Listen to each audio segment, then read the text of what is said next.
Hello, everyone. Welcome to the Newsbrowse News broadcast. Global News reports the Ontario Nurses Association, ONA, has launched a constitutional challenge against a provincial law prohibiting nurses from any job action during collective bargaining.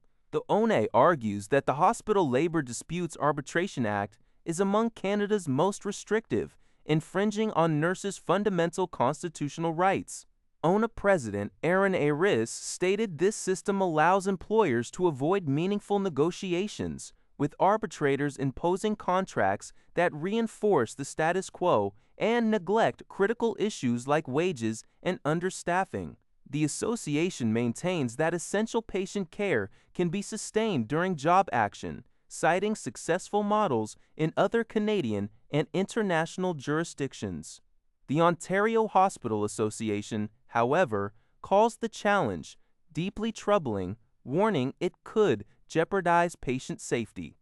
Health Minister Sylvia Jones declined to comment on the legal specifics, but affirmed the government's value for nurses. The ONA indicated that a recent arbitration award, which raised pay by 5.25% but failed to address minimum staffing levels, was a tipping point for their legal action.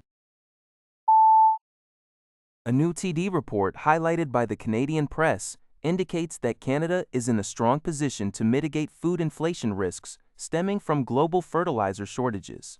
This is primarily because Canada imports less than 5% of its fertilizer from the Middle East, a region currently facing significant shipping constraints due to the war in Iran and the blockade of the Strait of Hormuz, which has disrupted global supply and driven up prices of nitrogen and phosphate products. Unlike countries such as Mexico and the United States, which rely heavily on Gulf region imports, Canada benefits from being the world's largest potash exporter. Potash accumulates in the soil, offering farmers some flexibility, and Saskatchewan potash prices have remained stable.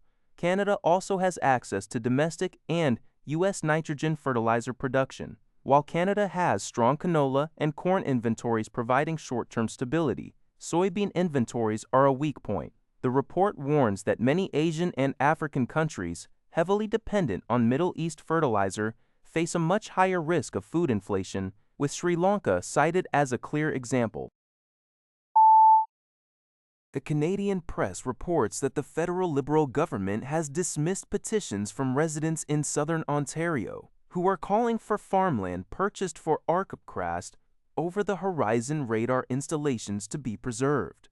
National Defence acquired plots of quality farmland in Clearview Township and Kawartha Lakes for the new radar sites, sparking criticism from local communities. The government's response, tabled in Parliament, asserts that the project has intricate and inflexible requirements regarding factors like latitude and the necessary distance between installations. Consequently, authorities have been unable to identify alternative suitable locations. This long-range radar system is deemed crucial for enhancing the speed and ease of detecting threats within Arctic airspace.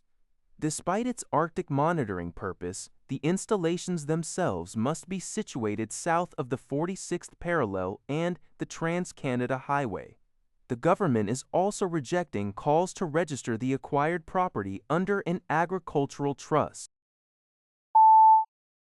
CTV News reports that Ontario's Law Enforcement Complaints Agency, LECA, is launching an investigation into potential misconduct allegations involving an unspecified number of members of the Toronto Police Service's drug squad. This decision by LECA Director Stephen Leach comes after Toronto Police Chief Myron Demkew notified the agency of the allegations, with Leach determining that a public interest investigation was warranted.